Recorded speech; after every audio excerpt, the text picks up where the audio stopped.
ಚಿಕ್ಕ ವಯಸ್ಸಿಂದಾನು ನಾವು human and animal conflicts ನ ಕೇಳ್ತಾನೆ ಬಂದಿರ್ತೀವಿ. ಅದೇ ತರ ಈ ಒಂದು ಪ್ರದೇಶದಲ್ಲಿ ಹ್ಯೂಮನ್ ಅಂಡ್ ಆನಿಮಲ್ ಕಾನ್ಫ್ಲಿಕ್ಟ್ಸ್ ತುಂಬಾನೇ ಸಹಜ ಆಗೋಗಿದೆ. ಸೊ ಅದರಲ್ಲಿ 3 ಇನ್ಸಿಡೆಂಟ್ ಮೇಜರ್ ಆಗಿ ಹೇಳ್ತೀನಿ. ಏನಪ್ಪಾ ಅಂದ್ರೆ ಈ 3 ಇನ್ಸಿಡೆಂಟ್ ಒಂದಕ್ಕಿಂತ ಒಂದು ತುಂಬಾನೇ ಡಿಫ್ರೆಂಟ್ ಆಗಿದೆ. ಮೊದಲನೇದು ಪ್ರಾಣಿನ ಸಾಯಿಸಿರೋದು, ಎರಡನೇದು ಪ್ರಾಣಿಯಿಂದ ಸತ್ತೋಗಿರೋದು, ಮೂರನೇದು ಪ್ರಾಣಿನ ಸಾಯ್ಸಕ್ ಹೋಗ್ ಸತ್ತೋಗಿರೋದು. ನಿಮ್ಮೆಲ್ರಿಗೂ ಈ ಫಸ್ಟ್ ಇನ್ಸಿಡೆಂಟ್ ಪಕ್ಕಾ ಗೊತ್ತಿರುತ್ತೆ. ಚಾಮರಾಜನಗರದಲ್ಲಿ ಒಂದೇ ದಿನದಲ್ಲಿ 4 ಹುಲಿಗಳು ತೀರೋಗಿರೋದು ನಿಮ್ಗೆಲ್ರಿಗೂ ಗೊತ್ತೇ ಇದೆ. ಹೇಗ್ ಸತ್ತೋಯ್ತು, ಯಾಕೆ ಸತ್ತೋಯ್ತು ಅಂತ ಇನ್ವೆಸ್ಟಿಗೇಷನ್ ಮಾಡಿದಂತ ಸಮಯದಲ್ಲಿ ಗೊತ್ತಾಗಿರೋದೇನಪ್ಪಾ ಅಂದ್ರೆ, ಯಾರೋ ಒಬ್ಬ ರೈತ ಹುಲ್ ಮೇಯಿಸ್ಲಿ ಅನ್ನೋದಕ್ಕೆ ಅವನ ಹಸುಗಳನ್ನ ಬಿಟ್ಟಿದ್ದಾನೆ ಕಾಡಿಗೆ. ಬಿಟ್ಟಂತ ಸಮಯದಲ್ಲಿ ಯಾವ್ದೋ ಒಂದು ಹುಲಿನೋ ಚಿರತೆನೋ ಬಂದು ತಿಂದು ಸಾಯಿಸ್ಬಿಟ್ಟಿದೆ. ಆ ಸಾಯಿಸಿದಂತ ಒಂದು ಕಾರ್ಕಸ್ ಏನಿರುತ್ತಲ್ಲ, ಅಂದ್ರೆ ಸತ್ತೋಗಿದ್ದಂತ ಒಂದು ಹಸು ಶವ ಏನಿರುತ್ತೆ, ಆ ಶವಕ್ಕೆ ಎತ್ಕೊಂಡು ಅದನ್ನ ಸ್ವಲ್ಪ ತುಂಡು ಮಾಡಿ ಅದಕ್ಕೆ ವಿಷ ಹಾಕ್ಬಿಟ್ಟು ಅಲ್ಲೆಲ್ಲೋ ಬಿಸಾಕಿರೋದು. ಆ ಬಿಸಾಕಿರೋದನ್ನ ಹುಲಿಗಳು ತಿಂದು ಸತ್ತೋಗಿದ್ದಾವೆ. ನಿಮ್ಗೆ ಎಲ್ರಿಗೂ ಅನ್ನಿಸ್ಬೋದು ಇದ್ರಲ್ಲಿ ದೊಡ್ಡ ವಿಷಯ ಏನಿದೆ, ಹುಲಿಗಳು ಅವನ ಹಸುನ್ ಸಾಯಿಸ್ತು, ಅದಕ್ಕೋಸ್ಕರ ಇವನು ಹುಲಿಗಳನ್ನ ಸಾಯಿಸ್ತಾ ಅಂತ ಅನ್ಕೋಬಹುದು ನೀವು. ಎಷ್ಟು ಸಣ್ಣತನ ಆಗೋಗುತ್ತೆ ಹುಲಿಗಳನ್ನ ಸಾಯಿಸೋದು ಆಗಿರ್ಲಿ. ಪ್ರಾಣಿಗಳು ಇವಾಗ ಹುಲಿಗಳು ಬದುಕಬೇಕು ಅಂದ್ರೆ ಬೇರೆ ಪ್ರಾಣಿನ ಹೊಡಿಲೇಬೇಕು, ತಿನ್ಲೇಬೇಕು. ಮನುಷ್ಯನ್ಗಿರೋಷ್ಟು ಬುದ್ಧಿ ಪ್ರಾಣಿಗಳಿಗೆ ಇದ್ಬಿಟ್ಟಿದ್ರೆ ಅವು ಯಾವನು ನಮ್ಮನ್ನ ಇಷ್ಟೊಂದು ಬೆಳೆಯಕ್ಕೆ ಬಿಡ್ತಾ ಇರ್ಲಿಲ್ಲ, ಅವಾಗ್ಲೇ ಸಾಯಿಸ್ಬಿಟ್ಟಿರೋದು. ಇದೊಂದು ಇನ್ಸಿಡೆಂಟ್ ಆಯ್ತಾ. ಅದಾದ್ಮೇಲೆ ಎರಡನೇ ಇನ್ಸಿಡೆಂಟ್, ನಿಮ್ಗೆ ಚಾಮರಾಜನಗರ ರಿಸರ್ವ್ ಫಾರೆಸ್ಟ್ ಅಂತ ಹಾಕಿದ್ರೆ ಗೊತ್ತಾಗುತ್ತೆ ನಿಮ್ಗೆ. ಒಂದು ಚಿರತೆ ಒಂದು ಮಗುನ ಎತ್ತಾಕೊಂಡು ಹೋಗಿ ತಿನ್ಕೊಂಡಿರೋದು. ಸೊ ಇದು ಎರಡನೇ ಇನ್ಸಿಡೆಂಟ್ ಆಯ್ತಾ. ಮೂರನೇ ಇನ್ಸಿಡೆಂಟ್ ತುಂಬಾ ಮುಖ್ಯವಾದ ಇನ್ಸಿಡೆಂಟ್, ಅದನ್ನೇ ನಾನು ಹೇಳಕ್ ಬಂದಿರೋದು ಇವಾಗ. ಸಬ್ಸ್ಕ್ರೈಬ್ ಮಾಡ್ಕೊಳ್ಳಿ. ಹಾಯ್, ನಾನು ದೀಪಕ್. ಕಳೆದ 3-4 ದಿನದಿಂದ ಈ ಒಂದು ನ್ಯೂಸ್ ಅಂತೂ ನೀವು ಕೇಳೇ ಇರ್ತೀರಾ. ಏನಪ್ಪಾ ಈ ನ್ಯೂಸ್, ಎಲ್ಲಿಂದ ಬಂತು, ಯಾಕೆ ಬಂತು ಅಂತ ಹೇಳ್ತೀನಿ. ಅದು ಫಾರೆಸ್ಟ್ ರಿಲೇಟೆಡ್ ಅಂತ ಹೇಳ್ತಿದಾನಲ್ಲ, ಏನ್ ಬಂದಿರ್ಬೋದು ಅಂತ ಹೇಳ್ತೀನಿ. ಈ ಒಂದು ಇನ್ಸಿಡೆಂಟ್ಗೆ 2 ಸ್ಟೋರಿ ಇದೆ. ಒಂದು ಫಾರೆಸ್ಟ್ ಆಫೀಸರ್ ಸ್ಟೋರಿ, ಇನ್ನೊಂದು ರೈತರು ಇಲ್ಲಾಂದ್ರೆ ಪ್ರೊಟೆಸ್ಟ್ ಮಾಡೋರ್ story. So forest officer stories ಹೇಳ್ತಾ ಬರ್ತೀನಿ. ಬೆಳಗಿನ ಜಾವ ಒಂದು 4:15ಗೆ ಫಾರೆಸ್ಟ್ ಆಫೀಸ್ಗೆ ಒಂದು ನ್ಯೂಸ್ ಬರುತ್ತೆ. ಒಂದು 5-6 ಜನ ಯಾರು ಕಳ್ಳರು ಏನಿದ್ದಾರೆ ಇಲ್ಲ ಹಂಟರ್ಗಳೇನಿದ್ದಾರೆ ಅವರಷ್ಟು ಜನ ಫಾರೆಸ್ಟ್ ಹೋಗಿದ್ದಾರೆ, ಅವ್ರನ್ನ ಹಿಡಿಬೇಕು ಅನ್ನೋದು ನ್ಯೂಸ್ ಬರುತ್ತೆ. ಸೊ ನ್ಯೂಸ್ ಬಂದಂತ ನೆಕ್ಸ್ಟ್ ಮೂಮೆಂಟೇ ಈ ಫಾರೆಸ್ಟ್ ಆಫೀಸರ್ಸ್ ಏನ್ ಮಾಡ್ತಾರೆ, ಒಂದು 10 ಜನ ಟೀಮ್ ಮಾಡ್ಕೊಂಡು 3 ಜೀಪಲ್ಲಿ ಹೆನ್ನೂರ್ ಫಾರೆಸ್ಟ್ ರಿಸರ್ವ್ ಹೋಗ್ತಾರೆ. ಹೋದಂತ ಸಮಯದಲ್ಲಿ ಇನ್ನೊಂದು 8 ಕಿಲೋಮೀಟರ್ ಒಳಗಡೆ ಹೋಗ್ತಾರೆ. ಒಳಗಡೆ ಹೋದಂತ ಸಮಯದಲ್ಲಿ ಅವ್ರಿಗೊಂದು ಟಾರ್ಚ್ ಲೈಟ್ ಕಾಣಿಸುತ್ತೆ. ಯಾರ್ಯಾರು ಎಲ್ಲೆಲ್ಲಿ ನಿಂತ್ಕೊಂಡಿದಾರೋ ಅಲ್ಲೇ ನಿಂತ್ಕೊಳ್ಳಿ, ಇಲ್ಲ ಸರೆಂಡರ್ ಆಗ್ಬಿಡಿ ಅಂತ ಅಂದ್ಬಿಟ್ಟು ಒಂದು ಏರ್ ಫೈರ್ ಮಾಡ್ತಾರೆ. ಏರ್ ಫೈರ್ ಮಾಡಿದಂತ ಸಮಯದಲ್ಲಿ ಯಾರು ನಿಂತ್ಕೊಳ್ಳೋದು ಇಲ್ಲ. ಹಿಂತಿರುಗಿಸ್ ಒಂದು ಫಾರೆಸ್ಟ್ ಆಫೀಸರ್ಸ್ ಯಾರ್ಯಾರಿದಾರೋ ಅವರಷ್ಟು ಜನಕ್ಕೂ ಒಂದು ಬುಲೆಟ್ ಆ ಕಡೆಯಿಂದ ಆಪೋಸಿಟ್ ಕಡೆಯಿಂದ ಬರುತ್ತೆ. ಬಂದಂತ ಸಮಯದಲ್ಲಿ ಈ ಫಾರೆಸ್ಟ್ ಆಫೀಸರ್ಸ್ ಏನ್ ಮಾಡ್ತಾರೆ, ಏಕಾಏಕಿ ಸರಿ ಆಯ್ತು ಅಂದ್ಬಿಟ್ಟು ಬಂತಲ್ಲ ಅವ್ರ ಮೇಲೆ ದಾಳಿ ಆಗ್ತಿದೆಯಲ್ಲ ಅಂತ ಅಂದ್ಬಿಟ್ಟು ಸೆಲ್ಫ್ ಡಿಫೆನ್ಸ್ಗೋಸ್ಕರ ಇವರು ಒಂದು 4-5 ರೌಂಡ್ಸ್ ಶೂಟ್ ಮಾಡ್ತಾರೆ. ಶೂಟ್ ಮಾಡಿದಂತ ಸಮಯದಲ್ಲಿ ಅಲ್ಲಿರ್ತಕ್ಕಂಥವ್ರು ಎಷ್ಟೋ ಜನ, ಒಬ್ಬ ಓಡಕ್ ಸ್ಟಾರ್ಟ್ ಮಾಡ್ತಾನೆ, ಇನ್ನೊಂದು 3 ಜನ ನೋವಿಗೆ ಕಿರ್ಚಾಡಕ್ ಸ್ಟಾರ್ಟ್ ಮಾಡ್ತಾರೆ.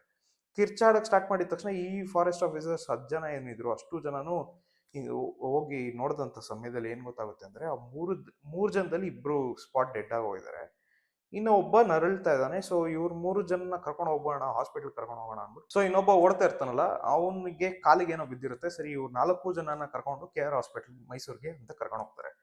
ಕರ್ಕೊಂಡೋದಂತ ಸಮಯದಲ್ಲಿ 2 ಆಲ್ರೆಡಿ ತಿರೋಗ್ತಾರೆ, ಇನ್ನೊಬ್ಬ ಬಂದ್ಬಿಟ್ಟು ಹಾಸ್ಪಿಟಲ್ ತಿರೋಗ್ತಾನೆ, ಇನ್ನೊಬ್ಬ ಇವಾಗ್ಲೂ ಬದುಕಿದಾನೆ. ಇವ್ರ 4 ಜನದ ಹತ್ರ ಸಿಕ್ಕದಂತ ವಸ್ತುಗಳೇನೇನೋ ಅಂದ್ರೆ, ಒಂದು ತಟ್ಟೆ, ಒಂದು ಲೋಟ, ಅದಾದ್ಮೇಲೆ 3 ಪಾರ್ಲೆಜಿ ಬಿಸ್ಕೆಟ್, 3 ಮಾರಿಗೋಲ್ಡ್ ಬಿಸ್ಕೆಟ್, ಅದಾದ್ಮೇಲೆ ಈರುಳ್ಳಿ, ಖಾರದ ಪುಡಿ, ಉಪ್ಪು, ಅದಾದ್ಮೇಲೆ 2 ಬ್ಯಾಗ್ ಅಷ್ಟು ಜಿಂಕೆ ಮಾಂಸ ಸಿಕ್ಕಿದೆ. ಸೊ 2 ಸ್ಪಾಟ್ ಡೆಡ್ ಆದ್ರಲ್ಲ, ಅವರ ಅದರಲ್ಲಿ ಒಬ್ಬನ ಹೆಸರು ಬಂದು ಆಂಥನಿ ಸ್ವಾಮಿ, ಇನ್ನೊಬ್ಬನ ಹೆಸರು ಪೀಟರ್ ಬಿನ್ ಯಾಕೂಬ್, ಮೂರನೇವನ ಹೆಸರು ಕುಮಾರ್ ಬಿನ್ಲೆಟ್, ಯಾರಲ್ಲಿ ಹೋಗಿ ತೀರೋಗ್ತಾನಲ್ಲ ಅವನು, 4ನೇವನು ಎಸ್ಕೇಪ್ ಆದ್ನಲ್ಲ ಅವನ ಹೆಸರು ಮಹಿಮಾ ದಾಸ್. ಸೊ ಈ 4 ಜನನು ಹಂಟರ್ಸ್ ಅನ್ನೋಂಥ ಸುದ್ದಿ, ಯಾರು ಫಾರೆಸ್ಟ್ ಆಫೀಸರ್ಸ್ ಪ್ರಕಾರ. ಇವಾಗ ಇನ್ನೊಂದು ಪರ್ಸ್ಪೆಕ್ಟಿವ್ ಅಂದಲ್ಲ, ಈ ಜನರ ಪರ್ಸ್ಪೆಕ್ಟಿವ್ ಅಂದಲ್ಲ, ಅದನ್ನ ತಗೊಂತೀನಿ. ಈ 4 ಜನ ಆಂಥನಿ, ಕುಮಾರ್, ಪೀಟರ್, ಮಹಿಮಾ ದಾಸ್, ಇವ್ರ 4 ಜನ ರೈತರು. ಇವರ ಹಸು ಏನಿರುತ್ತೆ ಅದು ಕಾಡೊಳಗಡೆ ಹೋಗಿರುತ್ತೆ. ಹೋದಂತ ಸಮಯದಲ್ಲಿ ಇವ್ರ 4 ಜನನು ಹಿಂದಿನ ದಿನ ಹೋಗಿದ್ದು ಇವತ್ತಾದ್ರೂ ಬಂದಿಲ್ವಲ್ಲ ಅಂತ ಅಂದ್ಬಿಟ್ಟು ಬೆಳಗಿನ ಜಾವ ಹುಡ್ಕೊಂಡು ಹೋಗ್ತಾರೆ. ಹುಡ್ಕೊಂಡು ಹೋದಂತ ಸಮಯದಲ್ಲಿ ಈ ಒಂದು ಟಾರ್ಚ್ ಲೈಟ್ ನ ನೋಡ್ಕೊಂಡು ಈ ಒಂದು ಫಾರೆಸ್ಟ್ ಆಫೀಸರ್ಸ್ ಯಾರ್ಯಾರಿದ್ದಾರೆ ಅವರಷ್ಟು ಜನ ಏಕಾಏಕಿ ಅಟ್ಯಾಕ್ ಮಾಡ್ಬಿಟ್ಟು ಇವ್ರನ್ನ ಏನು 3 ಜನನ ಸಾಯಿಸ್ಬಿಟ್ರು. ಒಬ್ಬ ಎಸ್ಕೇಪ್ ಆಗಕ್ ಟ್ರೈ ಮಾಡ್ದ, ಅಂದ್ರೆ ಒಬ್ಬ ಅಲ್ಲಿಂದ ತಪ್ಪಿಸ್ಕೊಂಡು ಹೋಗಕ್ಕೆ, ಇನ್ನೊಬ್ಬ ಅಲ್ಲಿಂದ ಆ ಒಂದು ಸಿಚುವೇಶನ್ ಇಂದ ತಪ್ಪಿಸ್ಕೊಂಡು ಹೋಗಕ್ಕೆ ಟ್ರೈ ಮಾಡ್ದ ಅಷ್ಟೇ.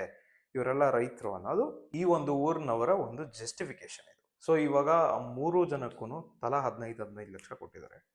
ಸೊ ಇನ್ನೊಬ್ಬ ಮಹಿಮಾದಾಸ್ ಅನ್ನೋನೇನಿದ್ದಾನೆ, ಅವನು ಹಾಸ್ಪಿಟ್ಲಲ್ಲಿ ಚಿಕಿತ್ಸೆ ಪಡಿತಿದ್ದಾನೆ. ಸೊ ಈ ಒಬ್ಬ ಮನುಷ್ಯನೇ ಈ ಒಂದು ಇದಕ್ಕೆಲ್ಲ ಪ್ರೂಫ್ ಆಗಿರ್ತಾನೆ. ಫಸ್ಟ್ ಆಫ್ ಆಲ್, ಈ 4 ಜನ ಅವರು ಯಾವುದೇ ತರದ ಹಂಟರ್ಸ್ ಆಗಿಲ್ಲ ಅಂದ್ರೆ, ರೈತರೇ ಆಗಿದ್ರೆ ನೀವು ಫಾರೆಸ್ಟ್ ಆಫೀಸರ್ಸ್ನ ಯಾರಾದ್ರೂ ಒಬ್ಬರನ್ನ ಬರ್ತಾ ಇರ್ಲಿಲ್ವಾ? ಒಬ್ಬರನ್ನ ಕರ್ಕೊಂಡು ಹೋಗ್ಬೇಕಿತ್ತು. ಯಾಕೆ ಕರ್ಕೊಂಡು ಹೋಗಿಲ್ಲ? ಸರಿನಾ? ಅದಾದ್ಮೇಲೆ ಎರಡನೇದು, ಈ ಫಾರೆಸ್ಟ್ ಆಫೀಸರ್ಸ್ ಯಾರ್ಯಾರಿದಾರೋ ಅವ್ರ ರೈತರನ್ನೇ ಹೊಡೆದಿದ್ರು ಫಾರೆಸ್ಟ್ ಆಫೀಸರ್ಸ್ ಯಾರ್ಯಾರಿದಾರೋ ಒಂದೇ ಒಂದು ಇಲ್ಲೊಂದು ಕ್ಯಾಮ್ರಾ ಬರುತ್ತಲ್ಲ, ಅದನ್ನ ಹಾಕೊಂಡು ಹೋಗ್ಬೋದಿತ್ತಲ್ಲ. ಯಾಕೆ ಹಾಕೊಂಡು ಹೋಗಿಲ್ಲ? ಇಲ್ಲೆಲ್ಲ ಯಾರ್ಯಾರು ಪ್ರೊಟೆಸ್ಟ್ ಮಾಡ್ತಿದಾರೋ ಅವರೆಲ್ಲ ಒಂದಷ್ಟು RFO ಮನೆಗಳಿಗೆ ಇಲ್ಲಾಂದ್ರೆ ಗೆಸ್ಟ್ ಹೌಸ್ಗಳಿಗೆ ಹೋಗ್ಬಿಟ್ಟು ಅವರ ಗಾಡಿಗಳನ್ನ, ಫ್ರಿಡ್ಜ್ನ, ಟಿವಿನ ಎಲ್ಲದನ್ನು ಸ್ಮ್ಯಾಶ್ ಮಾಡಿ ಬಿಸಾಕ್ಬಿಟ್ಟಿದ್ದಾರೆ. ನಿಮ್ಗೆಲ್ರಿಗೂ ಇನ್ನೊಂದು ಪ್ರಶ್ನೆ ಬರ್ಬೋದು, ಏನಪ್ಪಾ ಅಂದ್ರೆ ಜಿಂಕೆನ ಹೊಡೆಯೋದ್ರಿಂದ ಇವ್ರಿಗೇನು ಪ್ರಯೋಜನ ಅಂತ. ಜಿಂಕೆನ ಆ ಒಂದು ಪ್ರದೇಶದಲ್ಲಿ ಮಾರಿದ್ರೇನೆ 1,500 ಬರುತ್ತಂತೆ ಕೆಜಿಗೆ. ಅಕಸ್ಮಾತ್ ಏನಾದ್ರು ಬೆಂಗಳೂರಿಗೆ ಕಳಿಸ್ಬೇಕು, ಇಲ್ಲಾಂದ್ರೆ ಅಲ್ಲಿಂದ ಬೇರೆ ಊರಿಗೆ ಕಳಿಸ್ಬೇಕು ಅಂದ್ರೆ 25,000 ಅಂತೆ ಒಂದು ಫುಲ್ ಪ್ರಾಣಿಗೋಸ್ಕರ. ಸೊ ಅಲ್ಲಿ ಅವ್ರಿಗೆ ತುಂಬಾ ಈಸಿ ಟು ಆಕ್ಸೆಸ್ ಅಲ್ವಾ, ಹೊಡೆದಾಕ್ಬಿಟ್ಟು ತಗೊಂಡ್ಬಂದ್ಬಿಡೋದು ಅಷ್ಟೇ. ಸೊ ಅಕಸ್ಮಾತ್ ಆಗಿ ಅವರೆಲ್ಲ ನಿಜವಾಗ್ಲೂ ಅವರ ಹಸುಗಳನ್ನೇ ಹುಡ್ಕೊಂಡು ಹೋಗಿದ್ರು ಅಂದ್ರೆ ಈ ಒಂದು ಫಾರೆಸ್ಟ್ ಆಫೀಸರ್ಸ್ ಯಾರಿದ್ರೆ ಅವರಷ್ಟು ಜನ ಸಸ್ಪೆಂಡ್ ಆಗ್ಲೇಬೇಕು, ಆಗ್ತಾರೆ ಕೂಡ. ಮತ್ತೆ ಇಲ್ಲಿ ಈ ಫಾರೆಸ್ಟ್ ಆಫೀಸರ್ಸ್ಗೆ ಈ ಹಳ್ಳಿಯವ್ರಿಗೆ ತುಂಬಾ ರಿಫ್ಟ್ ಆಗ್ತಾನೆ ಇರುತ್ತೆ. ನಾನೇನ್ ಹೇಳ್ತೀನಿ ಅಂದ್ರೆ, ಪ್ರಾಣನೇ. ಅದು ಜಿಂಕೆ ಪ್ರಾಣ ಆದ್ರೂ ಪ್ರಾಣನೇ, ಮನುಷ್ಯರ ಪ್ರಾಣ ಆದ್ರೂ ಪ್ರಾಣನೇ.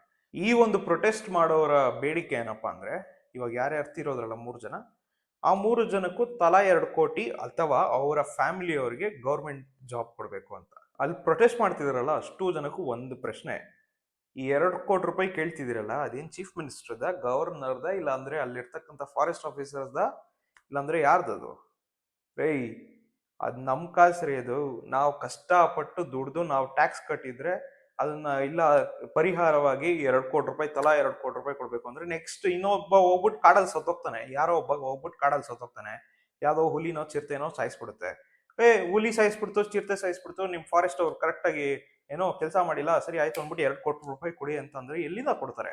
ಅವ್ರು 3 ಜನ ರೈತರು ಅಂತ ಪೂರ್ವವಾಗಿದ್ದಲ್ಲಿ ಈ ಫಾರೆಸ್ಟ್ ಆಫೀಸರ್ಸ್ ಏನೋ ರಿಟೈರ್ಡ್ ಆದ್ಮೇಲೆ ಒಂದು ಲಂಪ್ಸಮ್ ಅಮೌಂಟ್ ಬರುತ್ತಲ್ಲ, ಆ 10 ಜನದ್ದು ಆ ಒಂದು ಲಂಪ್ಸಮ್ ಅಮೌಂಟ್ ನ ಎತ್ಕೊಂಡು 3 ಭಾಗ ಡಿವೈಡ್ ಮಾಡ್ಕೊಡ್ಬೋದಲ್ಲ.